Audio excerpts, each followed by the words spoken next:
LLM series. నేను LLM series చేద్దాం అనుకుంటున్నాను. ఫ్రమ్ బేసిక్ ఎల్ఎల్ఎంస్ ఎలా వర్క్ అయితాయి అనే థియరీ దగ్గర నుంచి మీ ఓన్ బాట్ మీరు చాట్‌జిపిటి లాంటిది ఎలా క్రియేట్ చేసుకోవచ్చు, ఫైన్ ట్యూనింగ్ ద్వారా లేదా ఒక డేటా సెట్ క్రియేట్ చేసి ఆ డేటా అంటే స్పెసిఫిక్ డేటా మీద వర్క్ అయ్యేలాగా ఎలా చేసుకోవచ్చు అనే వరకు మొత్తం చెప్తాను. మాక్సిమం థియరీ ఉంటది. అండ్ మీరు ఎలా ఓన్ బాట్ క్రియేట్ చేసుకోవాలనేది ఒక 1, 2 వీడియోస్ ఉంటాయి మధ్యలో ఎల్ఎల్ఎం సిరీస్ మధ్యలోనే ఫైన్ ట్యూనింగ్ అనే నేమ్‌తో. టోటల్‌గా ఒక 10 వీడియోస్ చేద్దాం అనుకుంటున్నాను. ఎన్ని వస్తాయని నాకు తెలీదు. ఫస్ట్ అయితే వాట్ ఈస్ ఎల్ఎల్ఎం? ఎల్ఎల్ఎం అంటే ఏంటి? ఎల్ఎల్ఎం అనేది లార్జ్ లాంగ్వేజ్ మోడల్ అనమాట. సో, ఇప్పుడు చాలామంది అందరికి ఐడియా ఉండే ఉంటది. చాట్ జీపీటీ అవన్నీ. సో, ఎక్కడ యూజ్ చేయాలి? ఎలా యూజ్ చేయాలి? డేటా ఎలా ట్రైన్ చేయాలి? ఫైన్ ట్యూనింగ్ ఇలా చాలా విషయాలు మనం నేర్చుకుందాం ఈ వీడియోలో. ఫస్ట్ వీడియో వచ్చేసరికి why LLMs are so smart. Human brains లాగా ఎల్ఎల్ఎమ్స్ ఎలా పనిచేస్తున్నాయి అనేది మనం చూద్దాం అనమాట. LLMs large language model I said you. Ah అవి జస్ట్ టెక్స్ట్ మీద ట్రైన్ అయ్యి ఉండవు. హాయ్ దిస్ ఈజ్ సంజయ్ అనే దాని మీద అయితే అసలు ట్రైన్ అయ్యి ఉండవు. అది పారామీటర్స్ అనేవి రన్ చేస్తాయన్నమాట. లాంగ్వేజ్ దానికి టీచ్ చేసేటప్పుడే.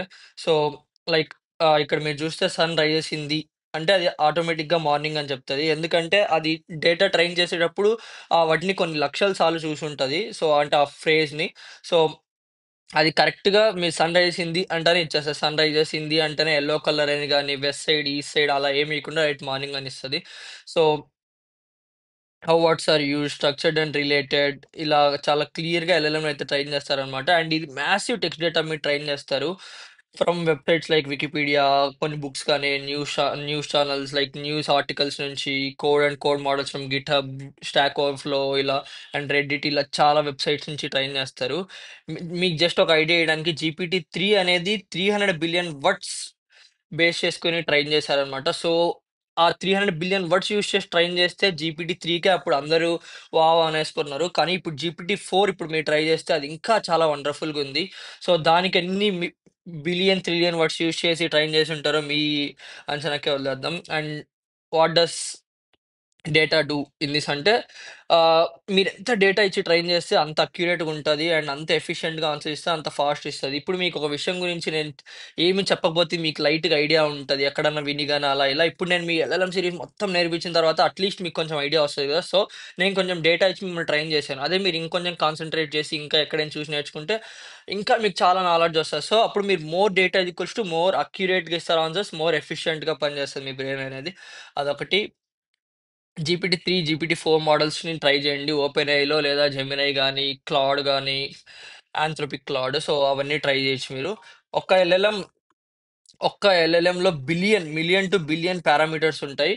పారామీటర్స్ అంటే ఏం లేదు. సెట్టింగ్స్ ఇన్ ఇట్స్ డేటా అనమాట. అంటే మన బ్రెయిన్ ఎలా పనిచేస్తది న్యూరాన్స్‌తో సేమ్ అలానే డేటాలో ఐ మీన్ ఎల్ఎల్ఎమ్స్ కూడా పారామీటర్స్‌తో వర్క్ అయితాయన్నమాట. అది ఆ పారామీటర్స్ అనేవి వాటికి సెట్టింగ్స్ అనమాట. వాడి బ్రెయిన్‌కి. సో, ఎలా వర్క్ చేయాలి, ఎలా ఎళ్ళాలి, ఎలా ఎళ్ళకూడదు అనేసి. సో, అలా పారామీటర్స్. జీపీటీ-2కి 1.5 బిలియన్ పారామీటర్స్ ఉన్నాయి. జీపీటీ-3కి 175 బిలియన్ పారామీటర్స్ ఉన్నాయి. అలానే జీపీటీ-4కి చూస్తే 1 ట్రిలియన్ ప్లస్ పారామీటర్స్ ఉన్నాయన్నమాట. అది జస్ట్ అంచనా మాత్రమే ఇంకా ఎక్కువ గూడా ఉండొచ్చు.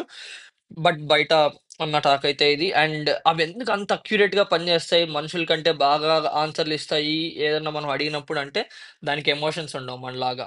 అండ్ ప్లస్ అవి కాన్షియస్‌నెస్‌కి గురవ్వవన్నమాట. సో, అది ఓన్లీ ఇచ్చిన డేటా మీద మాత్రమే వర్క్ అయితది. వాడదన్నాడు, వీడదన్నాడు అని దానికి ఎమోషన్స్ ఏముండవు గాబట్టి, సో అది ఓన్లీ డేటాని మాత్రమే చూజ్ చేసుకొని ట్రైన్ అయింది. ప్లస్ డేటాని మాత్రమే చూజ్ చేసుకొని మీకు ఆన్సర్స్ ఇస్తది. అది. పారామీటర్స్ ఎందుకు ఎక్కువుండాలి? మోర్ పారామీటర్స్ అంటే మోర్ బ్రెయిన్ పవర్. ఇప్పుడు నేను ముందుగా మీకు డేటా ఎందుకు ఎక్కువుండాలని చెప్పా గదా! అలానే.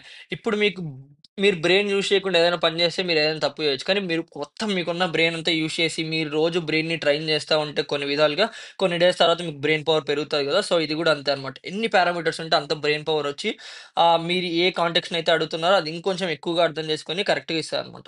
లైక్ ఎగ్జాంపుల్ మీకు చెప్తాను. బేసిక్ ఏఐలో ఒక 1000 న్యూరాన్స్ ఉన్నాయనుకోండి. ఇప్పుడు ఓపెన్ ఎల్ఎల్ఎం రాకముందు వరకు. ఎల్ఎల్ఎం రాకముందు బేసిక్ ఏఐస్ ఉన్నాయి. లైక్ స్పెసిఫిక్ ఇంగ వాళ్ళు హార్డ్ కోడెడ్ చేశారనమాట. ఈ ఆన్సర్స్‌కి ఇది ఇలా, ఇలా అలా. సో, అది ఒక 1000 న్యూరాన్స్ ఉంటే ఎల్ఎల్ఎంలో 1 ట్రిలియన్ న్యూరాన్స్ ఉన్నాయి. అంటే మీరు అర్థం చేసుకోవచ్చు. LLMs first open AI launch చేసే ఎల్ఎల్ఎం ముందు వరకున్న ఏఐస్ ఎలా వర్క్ అయ్యాయి, ఎల్ఎల్ఎం వచ్చిన తర్వాత ఏఐస్ ఎలా ఉన్నాయి ఇప్పుడనేది. సో, మీరు ఒక ఇమేజ్ అడిగితే ఇమేజ్ జనరేట్ చేస్తది. మీరు ఏదైనా అడగండి మీకు తెలీదనైతే చెప్పదది. సో, అంత ఎగ్జాక్ట్‌గా వర్క్ అయితాయి. ఎల్ఎల్ఎమ్స్ కెన్ అప్లై అంటే ఇప్పుడు ఎల్ఎల్ఎమ్స్ అది దాన్ని ట్రైన్ చేసిన డేటా మీద మాత్రమే కాకుండా, వేరే దాని మీద గూడా కొత్తగా ట్రై చేస్తారనమాట. ఇప్పుడు సన్ రైజ్ చేసింది మార్నింగ్ అని దాన్ని ట్రైన్ చేస్తే, ఇప్పుడు మీరు విచ్ సైడ్ సన్ రైజెస్ అంటే అది దానికి ఒకవేళ ట్రైన్ లేకున్నా ఈస్ట్ ఆర్ వెస్ట్ అని ఏదో ఒకటి చెప్తది. ఆహ్, అక్యురేట్‌గా అది మ్యాథ్స్ కరెక్టే ఉంటాయన్నమాట. ఎందుకంటే అది దాని ట్రైనింగ్ డేటాలో లేకపోయినా గూడా దానికి ఎక్కడో దగ్గర చూసే ఉంటది. ఆ ఫ్రేజ్ గాని, లేదా ఇంటర్నెట్‌లో ఉన్న డేటాను అవైలబుల్ చేసుకొని చెప్పడం గాని, అందుకే నేను ఇక్కడ రాసాననమాట. LLMs can apply what they have learned to new problems. So, అది ఏం నేర్చుకుందో అది కొత్త ప్రాబ్లమ్స్ కూడా అప్లై చేస్తది. అది ఒకవేళ ట్రైనింగ్ డేటాలో లేకున్నా గూడా. ఇదంతా ఎలా వర్క్ అయిద్ది అనేది ఒక పెద్ద కాన్సెప్ట్ అనమాట. అది న్యూరల్ నెట్వర్క్స్ మనం అప్‌కమింగ్ వీడియోస్‌లో చూద్దాం. ఒక న్యూరల్ నెట్వర్క్ జస్ట్ శాంపిల్ చిన్న న్యూరల్ నెట్వర్క్ ఇలా ఉంటదనమాట. ఇవి ఇన్‌పుట్స్ అనుకుంటే ఇక్కడ ఇక్కడి నుంచి దానికొక ఫ్యాక్టర్స్ ఉంటాయి. అబ్జార్ప్షన్ ఫ్యాక్టర్ అని అవి ఇవి. సో, అవన్నీ కాలిక్యులేట్ అయిన తర్వాత మీకొక సింగిల్ ఔట్‌పుట్ ఒస్తది. ఆ ఔట్‌పుట్ ఇదే అనమాట. సో, ట్రిలియన్స్ ఆఫ్ పారామీటర్స్ ఉంటాయి. అండ్ మన అప్‌కమింగ్ వీడియోస్‌లో అసలు ఓపెన్ సోర్స్ కోడ్ అంటే ఏంటి? క్లోజ్ సోర్స్ కోడ్ అంటే ఏంటి? దానివల్ల మీకు ఉపయోగం ఏంటి? అని అన్నీ నేర్చుకుందాం. సో, ఈ వీడియోకైతే ఇంతే. మళ్ళీ లెంత్ ఎక్కువైపోద్ది. సో, నెక్స్ట్ వీడియోస్‌లో ఇంకా మనం ఎల్ఎల్ఎం సిరీస్‌ని కంటిన్యూ చేద్దాం.